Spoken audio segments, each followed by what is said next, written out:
يا أيها الذين آمنوا اتقوا الله حق تقاته ولا تموتن إلا وأنتم مسلمون. يا أيها الناس اتقوا ربكم الذي خلقكم من نفس واحدة وخلق منها زوجها وبث منهما رجالا كثيرا ونساء واتقوا الله الذي تساءلون به والأرحام إن الله كان عليكم رقيبا. يا أيها الذين آمنوا اتقوا الله وقولوا قولا سديدا يصلح لكم أعمالكم ويغفر لكم ذنوبكم ومن يطع الله ورسوله فقد فاز فوزا عظيما. أما بعد فإن خير الحديث كتاب الله وخير الهدي هدي محمد صلى الله عليه وسلم وشر الأمور محدثاتها وكل محدثة بدعة وكل بدعة ضلالة وكل ضلالة في النار. قال الله تبارك وتعالى في القرآن المجيد والفرقان الحميد: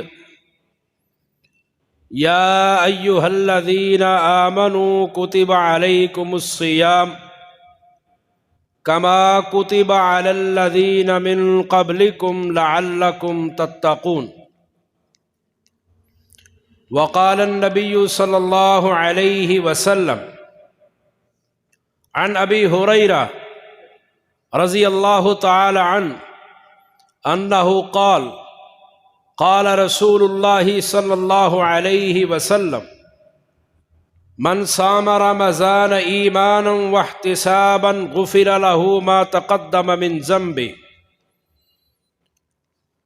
من صام رمضان ایمانا واحتسابا غفر له ما تقدم من ذنبه. من قام رمضان ایمانا واحتسابا غفر له ما تقدم من ذنبه. من قام ليلة القدر ایمانا واحتسابا غفر له ما تقدم من ذنبه. محترم بزرگوں، دوستوں، بھائیوں، سننے والی معززات، مکرمات، پردہ نشیں اسلامی ماں اور بہنوں، ایک مرتبہ پھر وہی رحمتوں، برکتوں، سعادتوں اور مغفرتوں والا عظیم مہینہ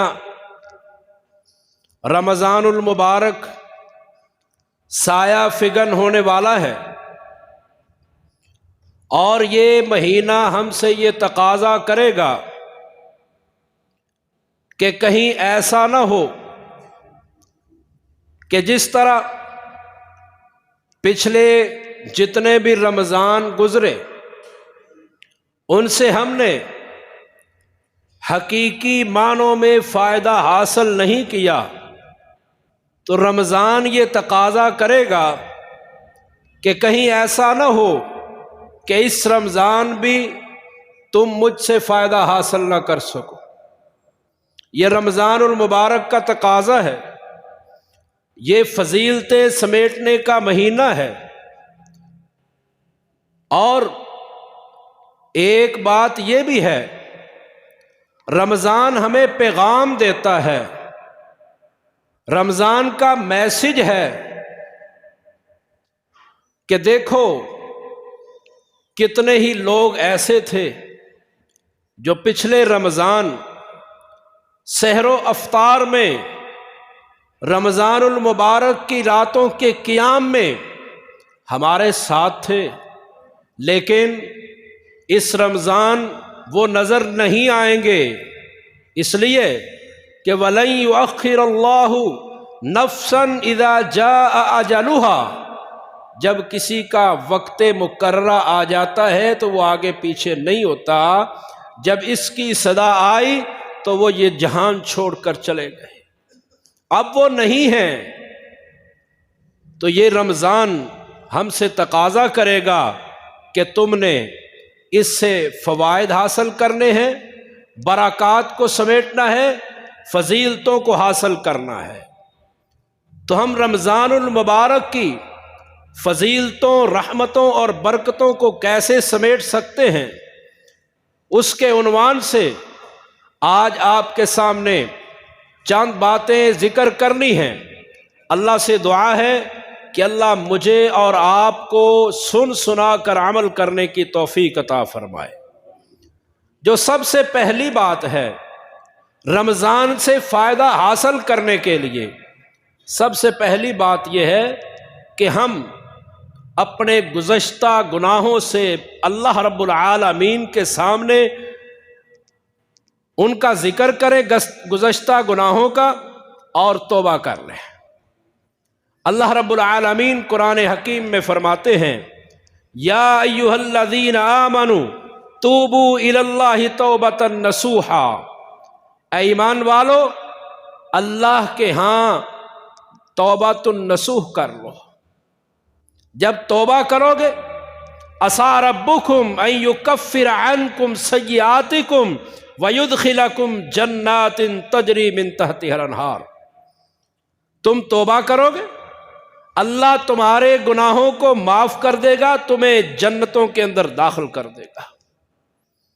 اور توبہ کرتے ہوئے آنکھ سے آنسو کا قطرہ بھی بہا دیا جائے تو یہ اور مزید برکت کا باعث بن جاتا ہے۔ نبی کریم صلی اللہ علیہ وسلم نے ارشاد فرمایا، دو آنکھیں ایسی ہیں، دو آنکھیں ایسی ہیں جن پر جہنم کی آگ حرام ہے۔ ایک آنکھ وہ ہے جو اللہ کے راستے میں مجاہدین کے لیے پہرا دیتی ہے، اور دوسری آنکھ وہ ہے جس آنکھ سے اللہ کے ڈر سے آنسو بہہ پڑتا ہے۔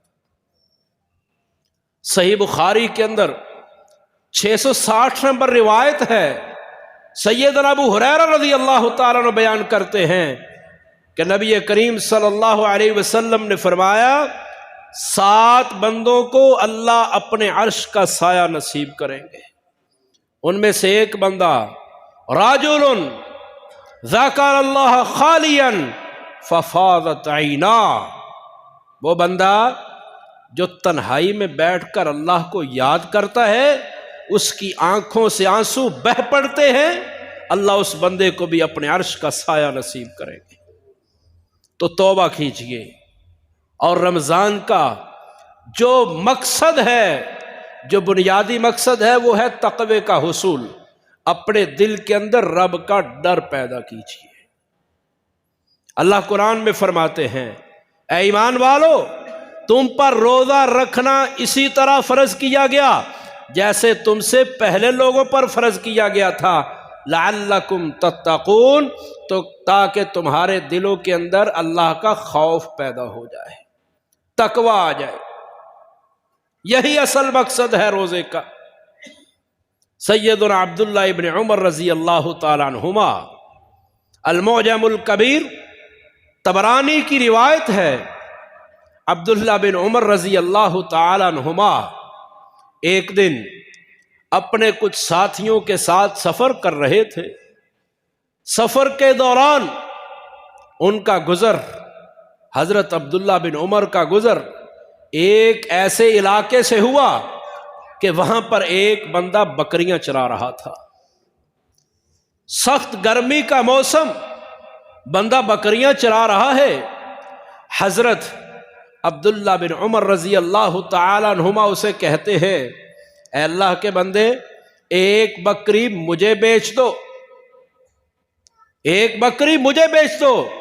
اس نے کہا، اے عبداللہ بن عمر، یہ بکریاں میری نہیں ہیں، میں تو غلام ہوں، یہ میرے آقا کی بکریاں ہیں، میں تو اپنی جان کا بھی مالک نہیں ہوں، تجھے بکری کیسے بیچ دوں؟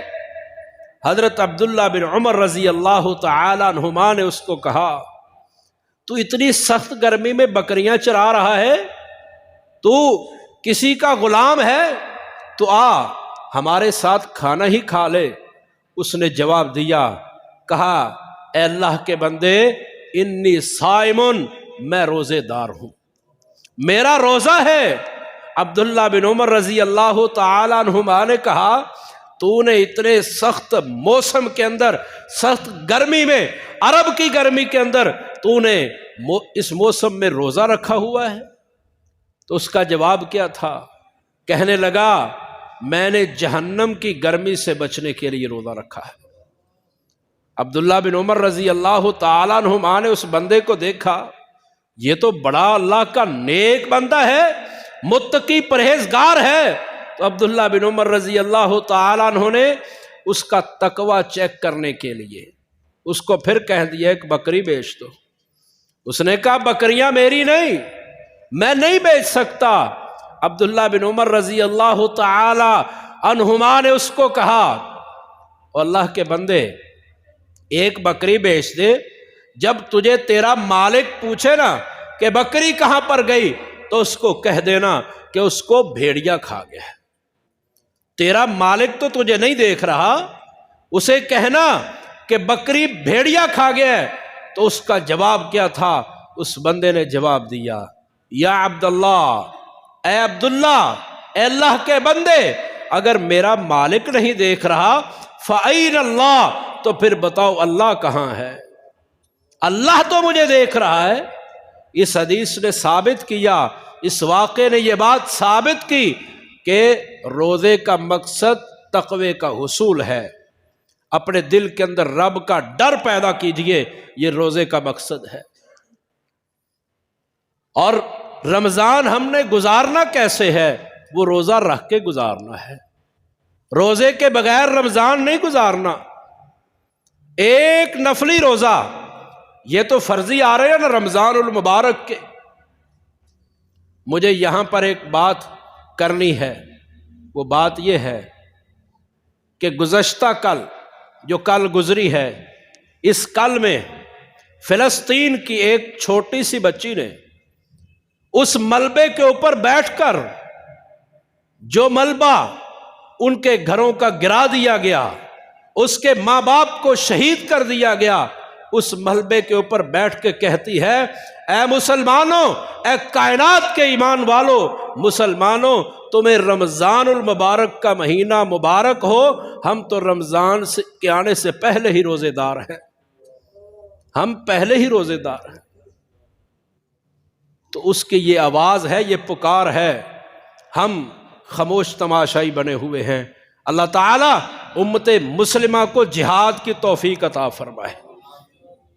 ایک نفلی روزے کی بات ہے، سنن نسائی کی روایت ہے، کائنات کے پیغمبر صلی اللہ علیہ وسلم نے، محمد الرسول اللہ صلی اللہ علیہ وسلم نے ارشاد فرمایا من صام یوما فی سبیل اللہ، جو اللہ کی راہ میں ایک دن کا نفلی روزہ رکھتا ہے، جعل اللہ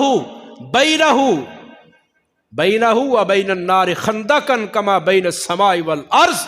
آپ علیہ الصلوۃ والسلام نے ارشاد فرمایا جو ایک نفلی روزہ رکھتا ہے، اللہ تعالیٰ اس بندے کے درمیان اور جہنم کی آگ کے درمیان اتنی بڑی خندق بنا دیتے ہیں جیسے زمین سے لے کر آسمان تک کا فاصلہ ہے، اور زمین سے آسمان تک کا فاصلہ 500 سال کا ہے، اور یہ 500 سال کا فاصلہ پیدل چلنے والے کا نہیں، گاڑی پر بیٹھ کر کرنے والے کا نہیں، کسی گھوڑے پر سوار ہو کر سفر کرنے والے کا نہیں، یہ جو فاصلہ ہے یہ روشنی کا فاصلہ ہے۔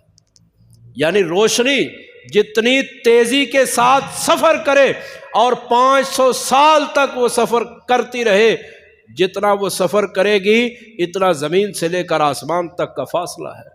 ایک نفلی روزہ انسان کو جہنم کی آگ سے اتنا دور کرتا ہے۔ اور ایک دوسری روایت وہ بخاری کے اندر ہے، نبی کریم صلی اللہ علیہ وسلم نے ارشاد فرمایا من صام یوما فی سبیل اللہ ابتغاء وجہ اللہ بعد اللہ وجہ وللنار 70 خریفہ، اللہ تعالیٰ ایک نفلی روزہ رکھنے والے کو جہنم کی آگ سے 70 سال کی مسافت دور کر دیتے ہیں، ایک نفلی روزہ۔ تو یہ رمضان کیسے گزارنا ہے؟ پہلے توبہ کر لیں، توبہ کرنے کے بعد دل کے اندر اللہ کا ڈر پیدا کریں، تقوی، اللہ کا خوف، اللہ کی خشیت ہمارے دلوں کے اندر پیدا ہو جائے اور روزے رکھ کر گزاریں۔ چوتھی بات جس کا ہم نے رمضان میں خیال رکھنا ہے وہ ہے اخلاص کا ضروری خیال رکھنا ہے، ریاکاری سے بچ جائیں، اخلاص کے ساتھ رمضان گزاریں۔ نبی کریم صلی اللہ علیہ وسلم نے ارشاد فرمایا من قال لا الہ الا اللہ خالصا من قلبی، جو بندہ لا الہ الا اللہ کا کلمہ اخلاص کے ساتھ کہتا ہے، دل کی گہرائی کے ساتھ، دل کے اخلاص کے ساتھ لا الہ الا اللہ کا کلمہ کہتا ہے، اللہ اس بندے پر جہنم کی آگ کو حرام کر دیتے ہیں، جنت واجب کر دیتے ہیں۔ اخلاص کے ساتھ کہا ہوا لا الہ الا اللہ یہ انسان کو جہنم کی آگ سے دور کر دیتا ہے۔ اگر اخلاص نہ ہو، یہ تو لا الہ الا اللہ کا کلمہ ہے نا، اتنا پڑھنے میں مشکل نہیں ہے، لیکن قرآن مجید پورا پڑھ لینا، یاد کرنا، ساری زندگی لوگوں کو پڑھانا، جوانی اللہ نے دی اس کو اللہ کی راہ میں کھپا دینا اور اپنے آپ کو شہید کروا دینا۔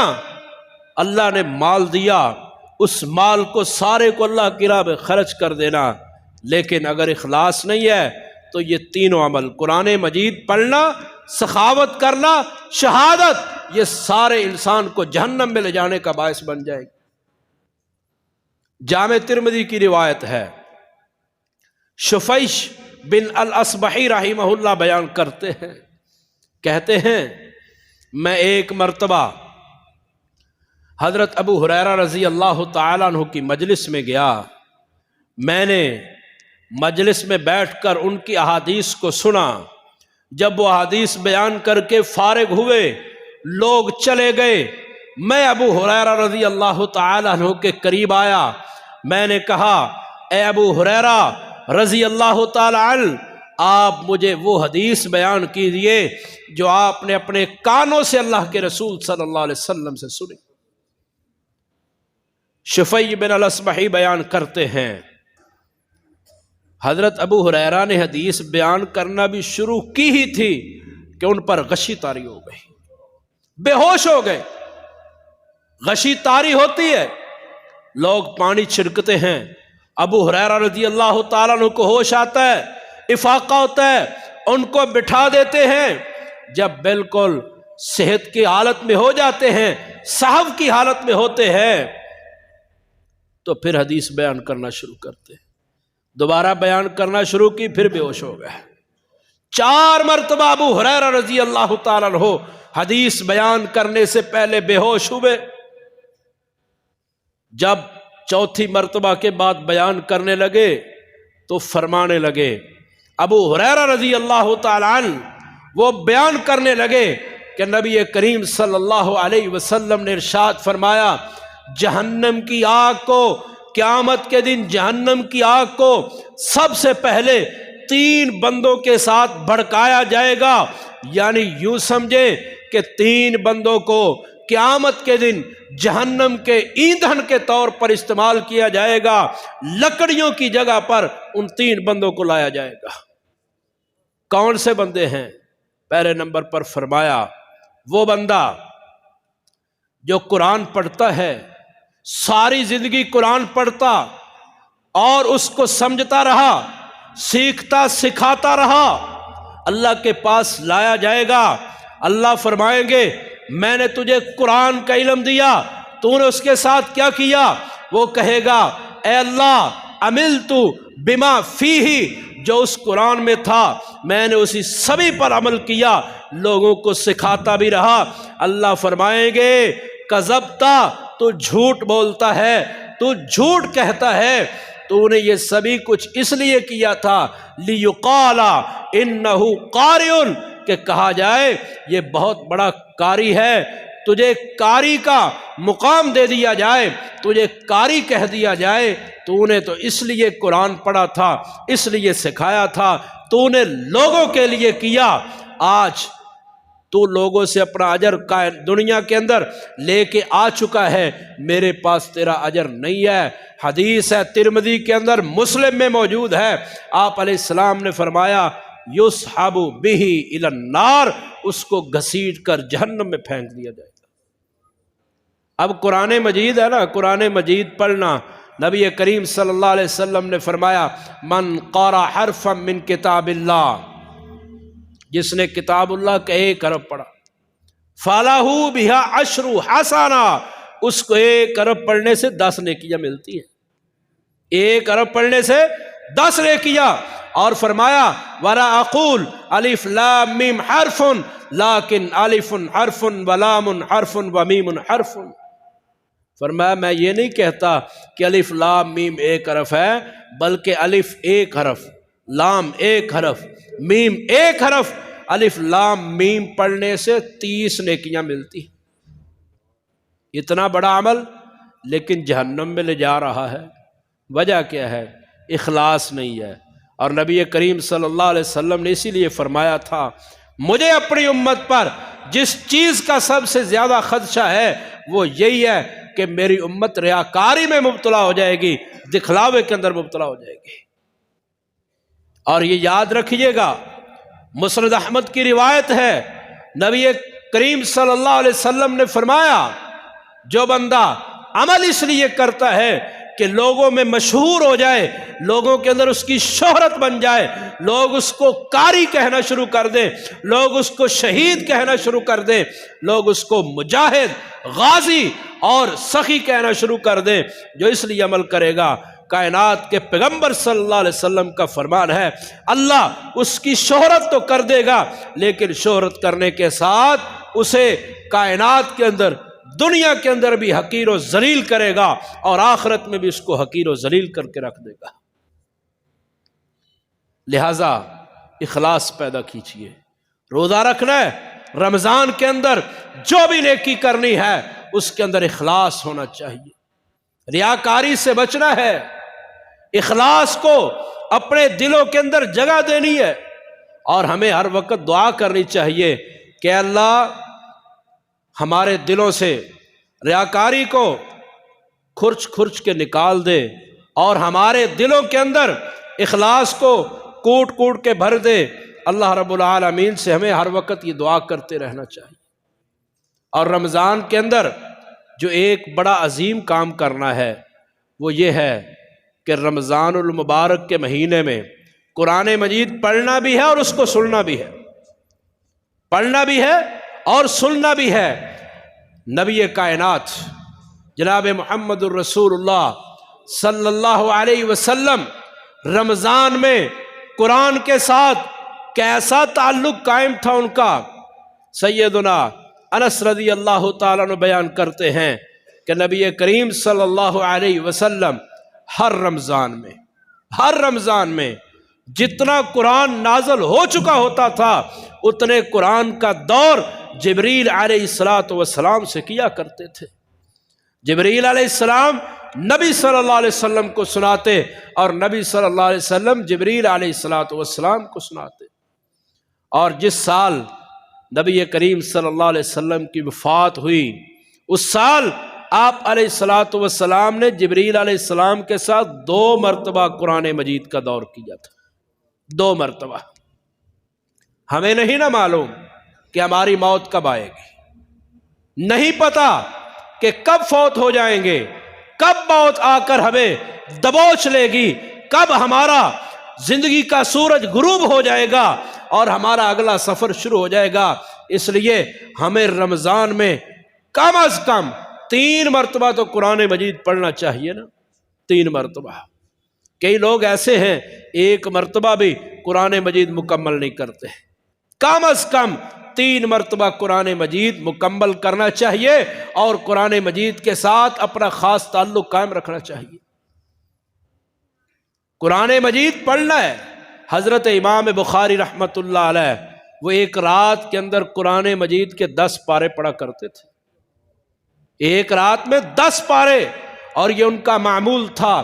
ذرا غور کیجئے کہ امام بخاری رحمۃ اللہ علیہ صحیح بخاری بھی لکھا کرتے تھے اور رات کا قیام بھی کیا کرتے تھے، رات کے قیام کے ساتھ وہ قرآن مجید کے 10 پارے بھی پڑھا کرتے تھے۔ کیسا ان کا تعلق قرآن مجید کے ساتھ؟ تو اپنا تعلق قرآن مجید کے ساتھ جوڑنا ہے۔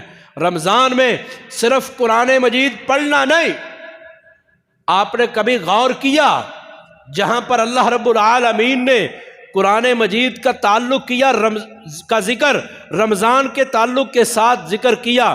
اللہ فرماتے ہیں شہر رمضان الذی انزل فیہ القرآن، رمضان کا مہینہ وہ ہے جس میں قرآن نازل کیا گیا ہے۔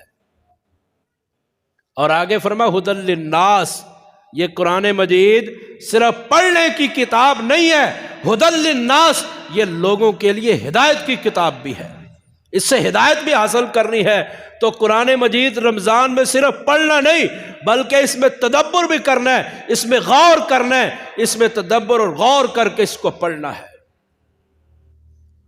اور ہماری زندگی میں یہ پورا رمضان آ رہا ہے، اس رمضان ہمیں کوشش کرنی ہے کہ ہم نے قرآن مجید پڑھنا بھی ہے، قرآن مجید کا ترجمہ بھی پڑھنا ہے، اور قرآن مجید کی ایک مرتبہ تفسیر بھی پڑھنی ہے۔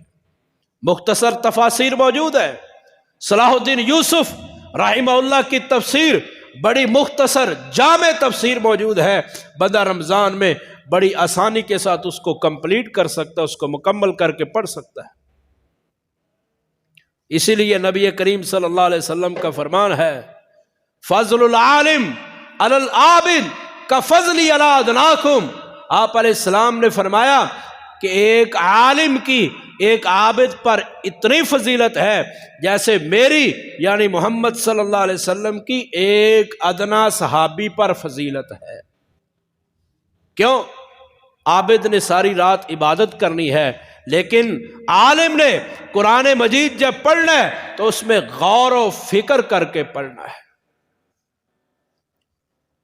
اور جو ہم قرآن مجید رمضان میں پڑھیں گے خصوصی طور پر ایسے ہوگا، قیامت کے دن شرح العقیدۃ الطحاویہ ایک بڑی مایہ-ناز کتاب ہے، اور یہ ہمارے مدارس کے نصاب میں شامل ہے۔ اس میں صحیح سند کے ساتھ یہ روایت موجود ہے کہ نبی کریم صلی اللہ علیہ وسلم نے فرمایا قیامت کا دن ہوگا، جو قرآن پڑھنے والا ہے یہ آئے گا، اس کے سامنے ایک شخص آئے گا، وہ شخص تھکا ہوا ہوگا، اور وہ تھکا ہوا شخص اسے کہے گا اتعرفنی، کیا تو مجھے پہچانتا ہے؟ وہ کہے گا لا اعرفک، میں تجھے نہیں پہچانتا۔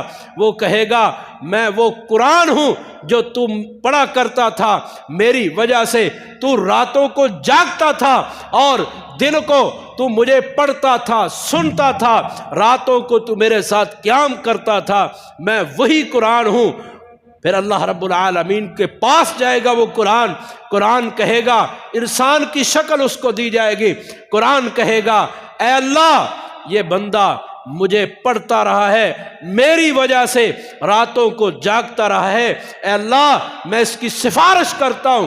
اللہ اس کی سفارش کو قبول کر کے اس کو معاف کر کے جنت کا داخلہ دے گے۔ آپ علیہ السلام کا فرمان ہے من قام رمضان ایمانا واحتسابا غفر له ما تقدم من ذنبه، جو رمضان المبارک کے مہینے کا قیام کرتا ہے اس کے گزشتہ گناہوں کو معاف کر دیا جاتا ہے۔ گزشتہ گناہ معاف رمضان المبارک کا قیام کرنے والے کے سارے معاف ہو جاتے ہیں۔ تو رات کو امام کے ساتھ تراویح کے اندر شامل ہو جائیں، تراویح پڑھیں۔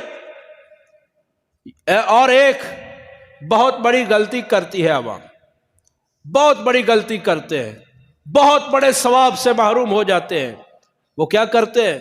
تراویح پڑھی امام کے ساتھ، تراویح پڑھنے کے بعد وہ وتر امام کے ساتھ نہیں پڑھتے ہیں، اپنے گھروں میں چلے جاتے ہیں، کہتے ہیں رات کو پچھلی رات اٹھ کے پڑھیں گے، وہ 8 تراویح پڑھ کے گئے، سو گئے، جب سو گئے ان کو عبادت کا ثواب نہیں ملا، وہ رات کو اٹھ کے وتر پڑھے، ان کو اس وقت ثواب ملے گا۔ لیکن وہ اس کتنے بڑے ثواب سے محروم ہوئے، ذرا غور کیجئے۔ رمضان المبارک کی 23ویں رات تھی، نبی کریم صلی اللہ علیہ وسلم نے رات کو قیام کیا۔ صحابہ کرام کو معلوم ہوا کہ نبی صلی اللہ علیہ وسلم مسجد میں قیام کر رہے ہیں۔ صحابہ کرام جن کو معلوم ہوا وہ آئے مسجد کے اندر، نبی صلی اللہ علیہ وسلم کے قیام کے ساتھ انہوں نے قیام شروع کر دیا۔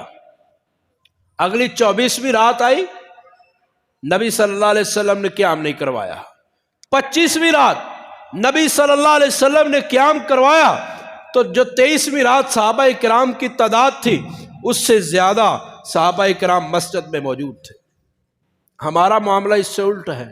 رمضان شروع ہوتا ہے، تراویحیں شروع ہوتی ہیں تو مسجد بھر جاتی ہے۔ جو رمضان گزرتا جاتا ہے، مسجد کے نمازیوں کی، تراویح پڑھنے والوں کی، قیام اللیل کرنے والوں کی تعداد میں کمی آتی جاتی ہے۔ لیکن صحابہ کا معاملہ یہ تھا کہ 23ویں رات میں تعداد کم ہے، 25ویں رات تعداد زیادہ ہو گئی۔ جن کو 25ویں رات پتہ نہیں چلا کہ آپ نے قیام کروایا، وہ اس انتظار میں تھے کہ 27ویں رات آئے گی، ہم آپ علیہ السلام کے ساتھ قیام کریں گے۔ نبی کریم صلی اللہ علیہ وسلم 27ویں رات قیام کروایا تو مسجد لوگوں سے بھر گئی، مسجد لوگوں سے بھر گئی۔ اگر یہ بھی کہا جائے کہ مسجد میں پاؤں رکھنے کی جگہ نہیں تھی تو یہ بھی بلا مبالغہ بات ہوگی۔ صحابہ کرام کے ساتھ مسجد بھر گئی، لیکن آپ علیہ السلام نے اس رات قیام نہیں کروایا اور فرمایا خشیت ان تکتب علیکم، مجھے ڈر ہے کہ کہیں رمضان کی راتوں کا قیام تمہارے اوپر فرض نہ کر دیا جائے۔ آپ نے قیام نہیں کروایا، لیکن یہ بات ارشاد فرما دی کہ جو بندہ امام کے ساتھ قیام کرے گا، یہ نماز تراویح کی حدیث ہے اور رمضان کے قیام کی حدیث ہے۔ آپ علیہ السلام نے فرمایا جو امام کے ساتھ قیام کرے گا اور امام کے ساتھ ہی اپنے گھر کو جائے گا، من قام مع الامام فانصرف مع انصراف الامام، جو امام کے ساتھ قیام کرتا ہے اور اس وقت فارغ ہو کر اپنے گھر کو جاتا ہے جب امام اپنی نماز سے مکمل طور پر فارغ ہو جاتا ہے، آپ علیہ السلام نے فرمایا کتب لہ قیام لیلۃ، اس کے لیے پوری رات کے قیام کا ثواب لکھ دیا جاتا ہے۔ تو تراویح پڑھتے ہیں، تراویح پڑھنے کے بعد وتر بھی امام کے ساتھ پڑھا کریں۔ اور جن لوگوں نے رات کو اٹھ کر عبادت کرنی ہے ان کے لیے بھی بخاری کی روایت میں ایک بہت بڑی گنجائش اور آسانی موجود ہے، وہ یہ ہے کہ وہ رات کو اٹھ کر 2 رکعت نماز پڑھ سکتے ہیں۔ وتروں کے بعد نبی صلی اللہ علیہ وسلم سے 2 رکعت نفل نماز پڑھنا ثابت ہے۔ آپ علیہ السلام وتروں کے بعد بھی 2 رکعتیں پڑھ لیتے، وتروں کو توڑنے کی ضرورت نہیں۔ بعض لوگ رات کو وتر پڑھ لے، صبح کو اٹھے، تہجد کے وقت اٹھ پڑے تو وہ پچھلا وتر توڑتے ہیں اور ان کو جفت بنا کر پھر اپنی تہجد کی نماز پڑھتے ہیں، پھر دوبارہ وتر پڑھتے ہیں۔ ایسے جائز نہیں، کیونکہ نبی کریم صلی اللہ علیہ وسلم کا فرمان ابو داود اور ترمذی میں موجود ہے، فرمایا لا وتران فی لیلۃ، ایک رات میں 2 مرتبہ وتر پڑھنا جائز ہی نہیں ہے، لا وتران فی لیلہ۔ لہذا قرآن مجید پڑھیے، امام کے ساتھ قرآن مجید کو سنیے اور امام کے ساتھ فارغ ہو کر جائیے، ساری رات کا قیام آپ کے نامہ اعمال میں لکھ دیا جائے گا۔ اور ایک خصوصی عمل جس کو رمضان میں کرنا ہے، یہ تو کرنا ساری زندگی چاہیے، اس میں بڑے کوتاہ ہیں ہم، اس میں بڑے سست ہیں ہم، وہ یہ ہے کہ نماز تکبیر تحریمہ کے ساتھ پڑھنی ہے۔ نبی کریم صلی اللہ علیہ وسلم نے فرمایا من صلی 40 یوما فی جماعت یدرک التکبیرۃ الاولی کتبت لہ براءتان